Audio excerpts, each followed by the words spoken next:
Grüß dich und herzlich willkommen zurück. Ich bin die Vanessa von Outdoor Bavaria und bei uns ist endlich der Schnee gekommen.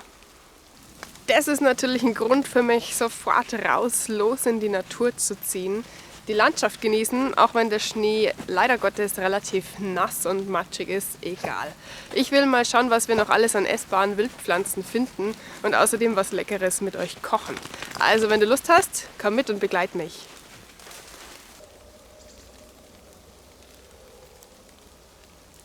Hier haben wir auch schon die erste essbare Wildpflanze, die du auch im Winter noch finden kannst. Eine meiner Lieblingspflanzen, weil sie so vielfältig verwendbar ist und außerdem eine sehr sagenumwobene Geschichte hat, der Holunder. Beim Holunder findest du im Winter winzig kleine Knospen. Die schmecken sehr sauer, aber füllen auch den Magen. Magen ist ein gutes Stichwort, denn Leute, die einen empfindlichen Magen haben, sollten ihn nicht oder nur in sehr geringen Mengen essen.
Das hier ist der Giersch, der Graus eines jeden Gärtners, zumindest wenn man einen perfekten Garten haben will.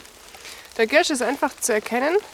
Er hat einen dreieckigen Stiel mit 3 Blattspalten, wo jeweils 3 Blätter dran sind. Geschmacklich ist er relativ bitter, darum ist er wirklich nicht jedermanns Sache, aber der ist so gut wie in jedem Mischwald zu finden.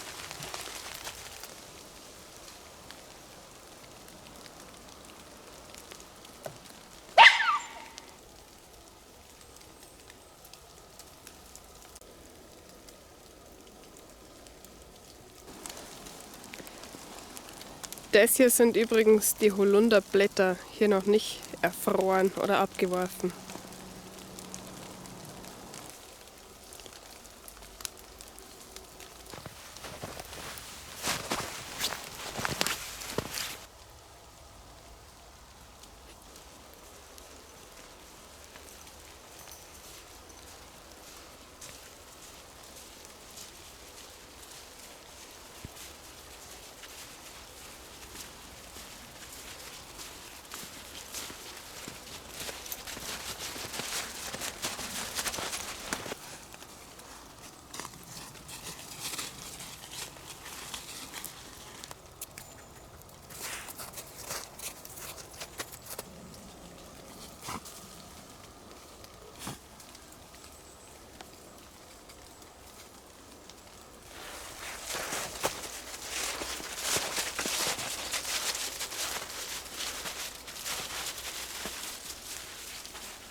Es ist immer gut, so trockene Rückzugsplätze zu haben, wie jetzt hier unter diesem Felsüberhang.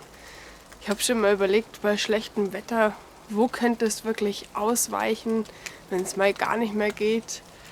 Und gerade mit dem Kameraequipment ist das ja nicht ganz so lustig. Der Schnee ist zwar toll, aber es ist so nass und es tropft überall von den Bäumen runter. Ich will mir meine Kamera jetzt auch nicht unbedingt ruinieren. Und so ein Plätzchen kann man richtig schön lauschig machen. Ich werde mir jetzt eine kleine Lagerfeuerstelle einrichten. Und die Felsen, die reflektieren dann auch die Wärme. Man ist hier schön trocken drunter. Ich glaube, da kann ich es mir jetzt richtig gemütlich machen. Und dann gibt es auch noch was Feines zum Essen.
Ich habe jetzt hier getrocknete Pflaumen und Schinken.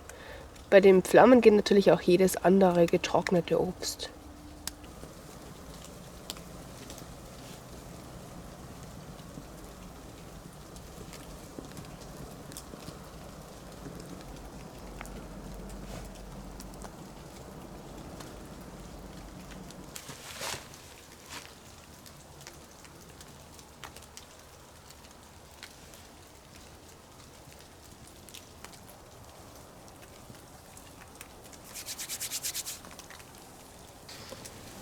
Hier habe ich einen Ast mit vielen Astgabeln.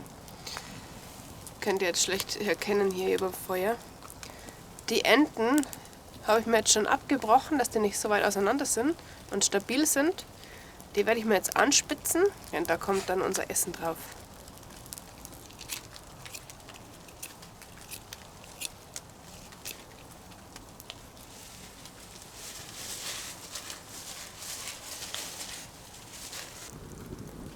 Jetzt nehmen wir jeweils eine Scheibe Speck und eine Trockenpflaume und wickeln die Trockenpflaume hier schön rundum mit dem Speck ein.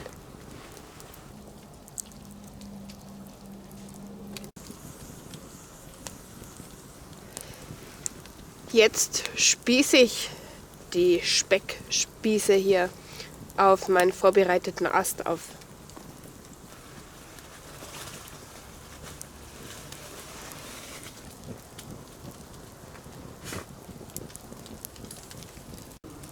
Unseren Spieß halten wir jetzt hier übers Feuer und drehen ihn so lange, bis der Schinken schön knusprig kross ist.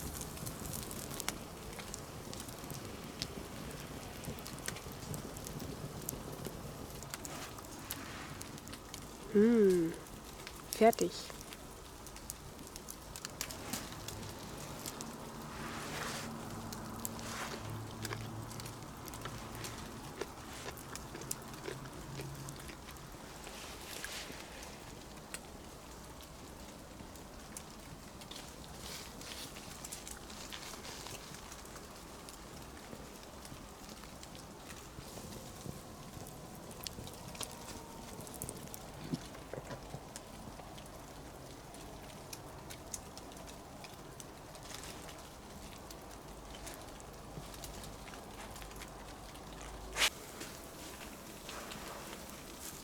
Essen ist aufgegessen, Feuer ist aus und ich mache mich jetzt auch auf den Nachhauseweg. Danke fürs Zuschauen. Ich hoffe, du hast die Stimmung hier draußen genauso genossen wie ich. Und vielleicht sehen wir uns ja beim nächsten Video wieder. Macht's es gut. Pfiat euch.